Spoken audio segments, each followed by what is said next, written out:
और राजधानी रायपुर से एक सनसनीखेज मामला सामने आया है। मंदिर हसौद थाना क्षेत्र में पानी के विवाद को लेकर एक युवक की हत्या किए जाने का आरोप है।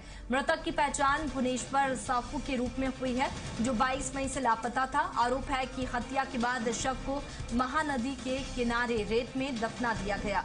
मामले की जांच के दौरान पुलिस ने एक पार्षद गोलू रात्रे और उसके 3 साथियों को हिरासत में लिया है। पुलिस सभी संदिग्धों से पूछताछ कर रही है और मामले के विभिन्न पहलुओं की जांच में जुटी हुई है। घटना के बाद इलाके में हड़कंप का माहौल है।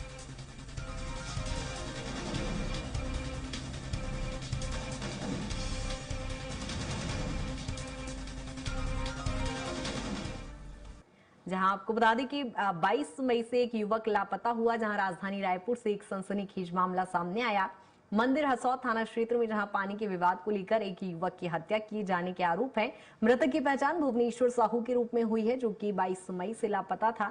आरोप है कि हत्या के बाद शव को महानदी के किनारे रेत में दफना दिया गया और मामले की जांच के दौरान पुलिस ने एक पार्षद गोलू रात्रे और उसके 3 साथियों को हिरासत में लिया है। पुलिस सभी संदिग्धों से पूछताछ कर रही है और मामले के विभिन्न पहलुओं की जांच में जुटी हुई है। घटना के बाद इलाके में हड़कंप का माहौल है।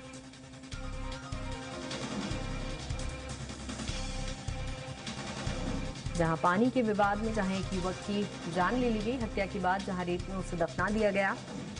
हालांकि पुलिस अब इस घटना की जांच में जुटी हुई है।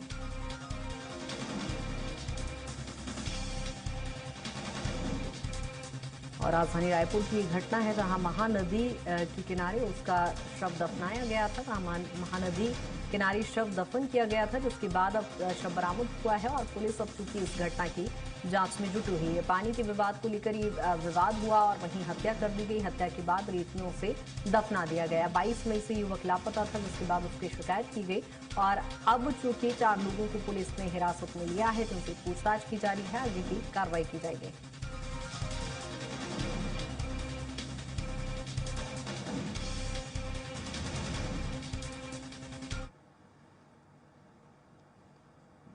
और आपको बता दें कि पानी के विवाद के चलते ये पूरा घटनाक्रम हुआ, जहां हत्या के बाद रेत में शव को दफनाया गया। शव बरामद कर लिया गया है। 4 आरोपियों को हिरासत में भी लिया गया है, जिनसे पूछताछ की जा रही है।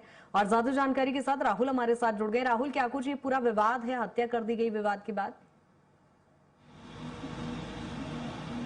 जी, मैं आपको बता दूं कि जो पूरी घटना है वो 20 मई को निकल करके सामने आई थी, जहां पर भुवनेश्वर यादव जो रात को अपने मंदिर हसौद घर में निकलता है। घर से निकलने के बाद वो यहाँ के एक स्थानीय जो क्षेत्र है वहां पर अंतिम बार देखा गया था। उसके बाद गायब हो जाता है। जब देर रात तक वो पहुंचता नहीं है, तो उसकी जो धर्मपत्नी है उनके द्वारा मंदिर हसौद थाने में शिकायत दर्ज की जाती है और उसके बाद पूरे मामले को लेकर के जो जाँच है, जो खोजबीन है, वो मंदिर हसौद पुलिस के द्वारा शुरू की जाती है, जिसमें 3 जो संदेही हैं वो यहाँ पर निकल करके सामने आते हैं, जिनके साथ जो भुवनेश्वर यादव है वो अंतिम बार देखा गया था। लेकिन जब पुलिस के द्वारा उससे पूछताछ की जाती है, तो वो तीनों ही जो व्यक्ति हैं वो बार बार पुलिस को गुमराह करने का प्रयास कर रहे थे, गोलमोल बातें बना रहे थे। लेकिन एक तथ्य ये निकल करके सामने आया कि भुवनेश्वर यादव जब देर रात गायब हुआ था, तो उससे पहले उसने अपनी पत्नी को एक फोन कॉल किया था और उसी फोन कॉल के ट्रैकिंग के माध्यम से, उसके लोकेशन के माध्यम से जो पुलिस है वो घटनास्थल तक पहुंच पाई।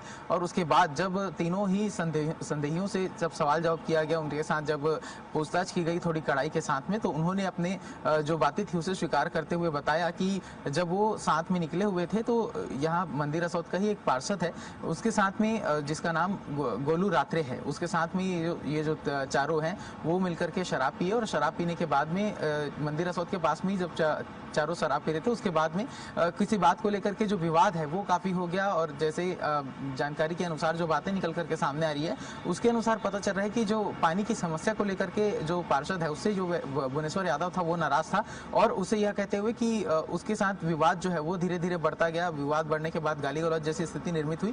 उसके बाद स्थिति थोड़ा सामान्य हुआ और दोनों ही जो चारों ही जो थे वो आपस में और भी शराब पीने के लिए गए। लेकिन जैसे ही गाड़ी में बैठे, तो उसके साथ बचे हुए जो 3 लोग थे, उन्होंने भुवनेश्वर यादव के साथ जमकर मारपीट की और जब उसके शरीर देखा कि उसके शरीर में कोई हरकत नहीं हो रही, तो उसके बाद वो तत्काल महासमुंद के पास स्थित नांदगांव तक पहुंचते हैं। वहां पर जो गोलू रात्रे था वो अपने मामा को पूरी जानकारी देता है और उसके बाद में जो भुवनेश्वर यादव की जो शरीर थी उसे छिपाने के लिए, सबूतों को छिपाने के लिए जो रेत है उसे हाथ से खोदा जाता है और महानदी के किनारे रेत में ही जो भुवनेश्वर यादव है उसके शरीर को दफन कर दिया जाता है। इसके बाद जब पुलिस को पूरी जानकारी सूचना मिलती है, वहां से पूरा जो मामला है वो निकल करके सामने आया है और इसको लेकर देखा जाए तो अभी जो तीनों जो आरोपी हैं वो पुलिस की हिरासत में है। तीनों से पूछताछ ठीक है पूरी की राहुल, जा देखना चुकी है। होगा आगे क्या कुछ कार्रवाई होती है। मामला गंभीर है। बहुत शुक्रिया तमाम जानकारी के लिए।